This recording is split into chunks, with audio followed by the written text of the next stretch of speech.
Kadri got honest with Eric Francis about being part of a rebuild, and he did not hold back.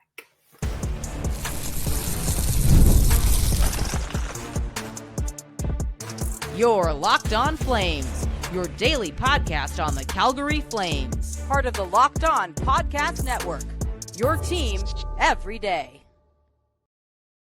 Hello, everybody, and welcome to today's episode of Locked On Flames. As always, I am your host, Jess Belmosto, and thank you so much for joining me. Today, we're going to be talking about the game coming up against Tampa, sending a strong message, and what it means to have a good locker room, as well as going over an interview Kadri did with Eric Francis, talking about, getting truthfully very honest about being part of a rebuilding team and have his expectations changed since joining the team in 2022. And let's dive right into it. But first, make sure you're subscribed to Locked On Flames wherever you get your podcasts, as well as YouTube. We're here for you Monday through Friday, 5 days a week, your Calgary Flames every day. And once again, this is an article from Sportsnet written by the one and only Eric Francis. The headline says it all, right? Flames Kadri happy to be staying put at deadline as he continues to lead the youth. Kadri's philosophy around remaining a Flame is relatively straightforward. Keep moving toward building a winner, and he'll remain committed to helping you get there. And we have seen that. We have seen that, last year with Pospisil and Zary, and this year, he's helped not only Matt Coronado, but also Jonathan Huberdeau, which is pretty neat. Kadri is an incredibly talented player, and I think back to that free agent signing and just how overwhelmingly awesome it felt to have a big name want to sign in Calgary, even though two superstars had just left. It felt like things were still going to be moving in a positive direction. Kadri controls his fate with a no movement clause this year and next that turns into a modified no trade list of 13 teams for the final 3 years of a 7-year contract. So, he does the ball's in his court there, and kind of like with Markstrom, where, the Flames really didn't have a choice when it came to Markstrom. They knew they had to trade him, and Markstrom basically got to pick the destination, and it worked out. It's not like Kadri is just going to be shipped off to Utah tomorrow. And asked if he contemplated wanting out of a franchise that has to do some serious pivoting since his arrival, he said he had this to say: "Hey, listen, I know there's some people out there that want to lose and get a high draft pick, but if you're truly a guy that wants to lose, then I'll show you a loser. I wouldn't want to be around those kinds of people. There's also a bunch of people that believe in us, and we respect that." That's huge. I feel like talk is talk when it comes to any sport, but especially when players are kind of say things like this, when it's, people believe in us. But I feel like because the Flames have made adjustments and have traded players, have made necessary waiver moves or recalls and letting the younger guys come up, I feel like they have also walked the walk. And Conroy has said it himself, he wanted to reward the players for their hard work with Farabee and Frost. So I understand, and it's great. I'm really glad that Kadri is committed to being here and guiding them through this. This isn't, it's not an easy feat, as we have seen. Kadri's ongoing conversations with Conroy have confirmed that he's not going anywhere. just talking to him on a daily basis, I understand where his head's at, and you know what direction is, what the direction is, or what our plan is for the most part, which is fantastic because I feel like the Flames have not had a solidified plan, um, really up in, I would say, since Brad Treliving left. I feel like there was no plan at that point. They had that first season to kind of adjust, and Craig Conroy is definitely seeing the vision. I think it's a lot harder than a lot of people necessarily thought because there are some people that would just trade everything away regardless of what their locker room said or what the players were wanting, to get this rebuild accelerated. But I do think that the Flames have a plan. They have something not concrete, but they have this blueprint of something that they want to follow, that may change or adjust on the fly. So it's not concrete, but there is a vision, and everyone seems to be on the same page, which is the most important part because we know that in you know Brad Tree Living's last year, um, Tree Living wanted to fire Sutter, and ownership said absolutely not. So then Tree Living was like, okay, I'm leaving. And they didn't renew his contract, and they ended up firing Sutter anyways because apparently 7 players requested trades. That was crazy. But I I do think that Kadri is really the right guy that you want steering the ship here. And I understand that he's not a captain, but he has come very far from his early days in Toronto. He's won a cup. He's taken his lumps, and he's, the highest of highs and the lowest of lows. And I think, to be here and want to walk players through this, I think is a huge part of it. And those are the kinds of guys you want in your locker room. And we're going to talk more about his messaging coming up next. But good job, Eric Francis. That's a really good article. And Kadri says that he is very proud of the team. And, it's all about having pride in your work, right? But coming up next, we will talk about keeping that locker room message strong and keeping everyone on the same page. We'll be back right after this.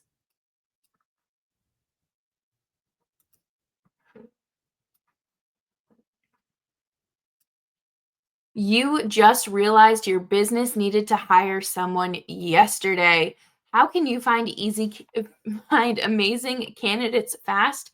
Easy. Just use Indeed. When it comes to hiring, Indeed is all you need. Stop struggling to get your job post seen on other sites. Indeed sponsored jobs put your post at the top of the page and help you reach the right candidates faster. Now you can speed up your hiring process with a $75 sponsored job credit. Just go to Indeed.com/lockdown right now and support our show by saying you heard about Indeed on this podcast. Terms and conditions apply. Hiring, Indeed is all you need.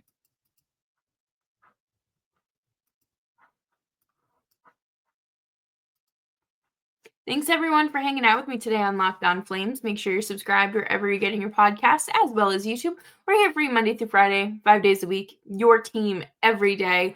And kind of at the opposite end of this rebuilding spectrum, you have Seth Jones, who was talking to the media last night after Chicago got hammered by Utah. And I hate saying it's like a tantrum or like an outburst because that sounds like so negative, but he spoke out. He said he's tired of he's tired of being part of a rebuild. It's been 4 years. What's going on? It doesn't feel like things are changing. And that's tough. I'm glad that he's able to vocalize his frustrations. We know that he had requested a trade before, or in the Chicago was working on it. But now, that saying that kind of says, okay, we got to ship him out before the deadline.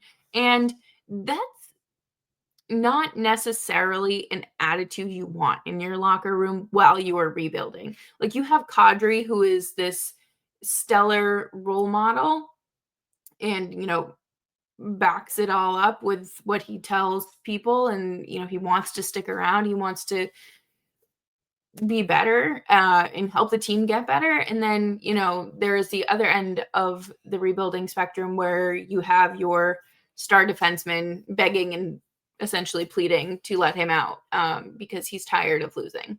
And I understand the frustration. Everyone is different. I don't blame Seth Jones. I'd be really upset too if I just was constantly losing. But Kadri's attitude is what the Flames need. And they have it. And not just him, but Mackenzie Weegar too. Weegar came in here and it helped the renovations move along very nicely, but also just was like, I want to be part of this. I don't care. I want people to want to come to Calgary. I want to be in Calgary, and has shut down the trade rumors every single time they come up. And I'm so glad. And, there's players like Blake Coleman too, who have come out and said, I want to be here. I like it here. And obviously, I mean, we don't really know much about like the young guys and their perception of things, but I think that there's the attitude of wanting to win, but knowing that we're going to face some lumps. Like, this isn't just going to be smooth sailing. It's not going to be the prettiest game every single night. Some nights you're going to get outshot. Some nights you're just going to get dog walked. And then other times you'll be on top of the world doing it. But you can't lose the vision. You can't lose sight of what matters. And I think the Flames are fully aware of their situation. They're not dumb. And I think I think back to the start of the season when they were like, well, we want to make the playoffs. Our goal is the playoffs. And how like ridiculous that sounded when their roster on paper was projected to be a bottom 5 team. But if you come in to the season with a negative outlook, with, oh, okay, yeah, like we just want to get to game 82 and then head off to Cabo or head back to Sweden. Like, what does that do? That's not, you're taking the love and passion away from the game. And yeah, of course, every team's goal is the playoffs. Do you honestly think that, I don't know. I hate using Columbus as an example because they had a horrific offseason, obviously impact them. But do you think that they had playoffs on their radar? No. And now they do. And it is all about putting your best foot forward, having a good attitude, coming to the rink and wanting to work and loving what you're doing. There was a few years ago, it's probably like 5 years ago now, or 6. Mitch Marner talked about how he had to draw smiley faces on his gloves to remind him that hockey made him happy. And everyone goes through things differently. Everyone experiences things differently.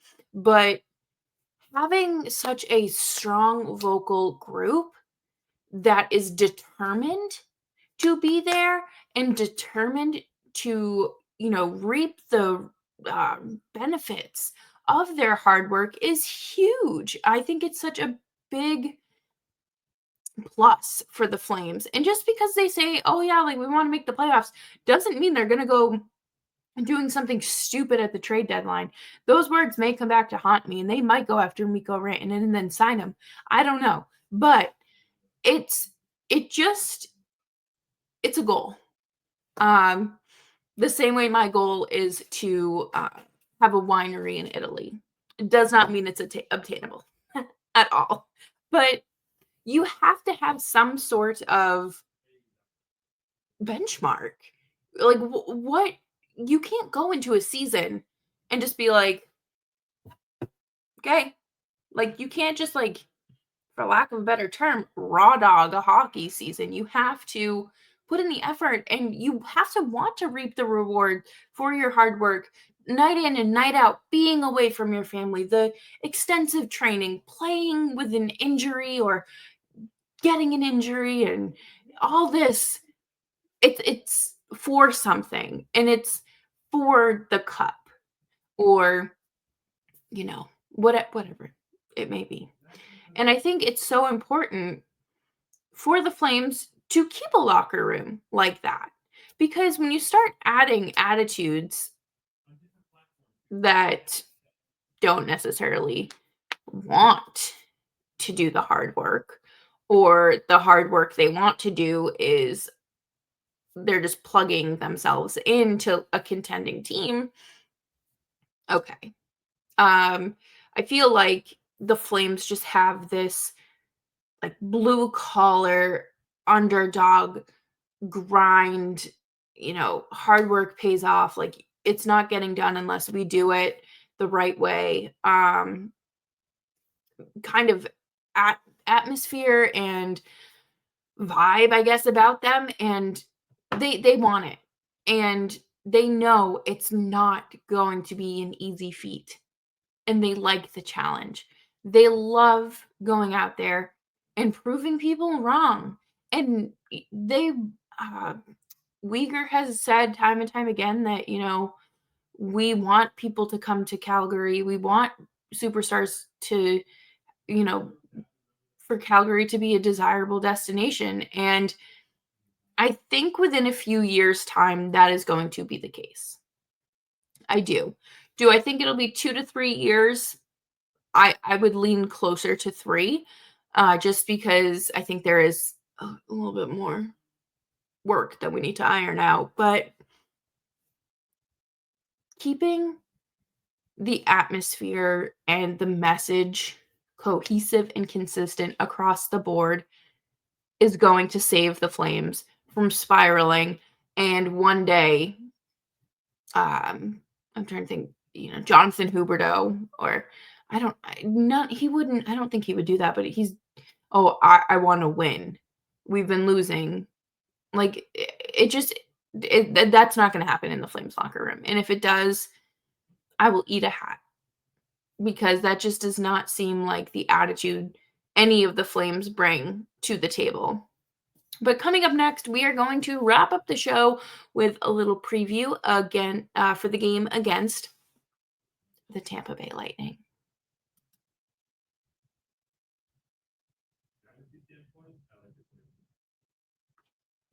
Thanks everyone for tuning in and making Locked On Flames part of your day. Make sure you're following me on Twitter at Jess Belmosto, and you can follow me at the same handle on Blue Sky. So the Tampa Bay Lightning, I did not realize how well they were doing this year. Obviously, with the offseason moves that they made and losing Stamkos, I thought that they'd just kind of like quietly go out. But no, honestly, they are sitting third in the Atlantic. They have 70 points. They just steamrolled the Oilers 4-1, and they're on top of the world. I think that they're such an interesting team because they had those 2 cup runs and obviously moved pieces and strategically brought in different pieces and shipped people out and whatnot, and they're still hanging around. Like, I would love to be a fly on the wall in their scouting meetings, in the meetings where they have, where they're discussing, okay, who don't we resign on July 1st? Who might we go after? And who are we looking to trade? That would be a very interesting, I think, conversation. But they've also gotten away with elite goaltending for how long now with Andrei Vasilevsky. Just an absurd goaltender. I hate playing against him. I will be 200% honest and real with you. I don't like it. um, the Flames also got pretty beat up by Tampa at home earlier this year. So I really don't want to revisit that. I think it's I don't know what the word I'm looking for is, but it's not enjoyable. Kind of like the same way that I looked at the Caps game, because you don't you're going into all of these games on this road trip as the underdog, as the projected loser pretty much. You have to work a lot harder to win than the other team will have to. Um, I just it's not necessarily the high energy game that you're probably expecting, but I think that the Flames are in a position right now, especially with them in a wild card spot, where they know that like every single point matters. And it comes down to crunch time, and they're gonna play every single game like a game 7. And that's great. I'm very glad that they were able to complete a 60-minute effort against the league's, best team in the league. But can they do it against another really good team with significantly better offense and a more experienced goaltending? John Cooper is a mastermind, so like you're going to get out coached more than likely as well. Um, I really, really, really hope we get to see Wolf and Vasilevsky in net. Um, I want to see a goaltender duel. We don't need to do the whole shutout thing, but we also, or sorry, shootout thing. But we also, it doesn't need to be a shutout on Vasilevsky's end. It would be nice if the Flames were able to, squeak a few by him. I was looking at the point leaders, the scoring leaders for this team, and wow. Nikita Kucherov has 85 points and 26 goals. I don't know if anyone on the Flames will reach 85 points this season. That is pretty impressive. Kucherov, again, another player that I feel like has been doing this forever at such a high level.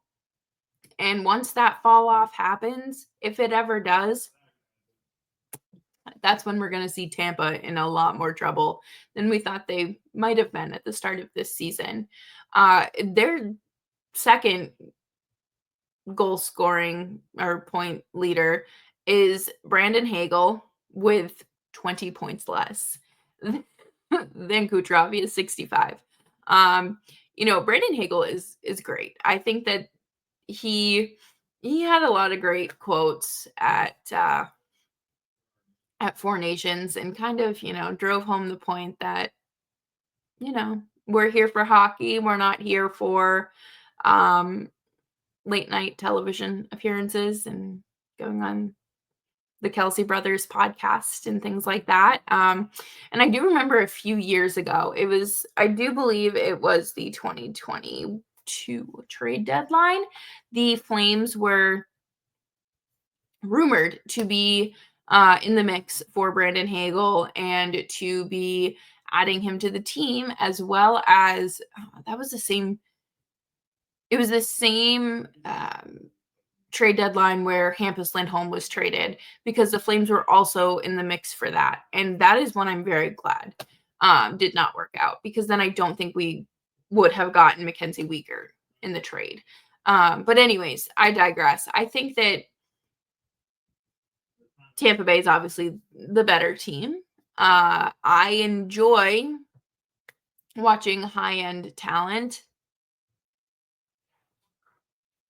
just not when they're gonna beat up on my team. I hope that the Flames remember how to score. I hope that, Matt Coronado has a great game. Jonathan Huberdeau anytime goal is probably a lock. I would take the over. I would hammer the over. And, if Dustin Wolf's starting, maybe don't start him in your fantasy lineup because I don't have much. It's not that I don't have faith in him. I don't have much faith in the team in front of him and the elite scoring talent that Tampa Bay has. So I think it'll be a good game. I think they're, still going to be riding the high of winning the game against Washington, and they're fresh back from the break. They're hyped. They're ready to go. They're good. They're excited, and they have that momentum behind them. They want to prove everyone wrong. No one saw them in a playoff spot this year. They were supposed to be part of the tankathon simulations, but they're not. So that'll do it for me here on today's episode of Locked On Flames. Thank you all so much for tuning in. I will have another episode out for you tomorrow. I will likely have a post-game pod as well for you, since they're on the East Coast and it's a little bit more time effective or time friendly versus the games ending at 1 o'clock my time. But that'll do it for me today. Thank you all so much for tuning in. I hope you have a fantastic day. Make sure you're subscribed wherever you get your podcasts, as well as YouTube. We're here for you Monday through Friday, 5 days a week, your Calgary Flames every day. And that'll do it. Bye-bye.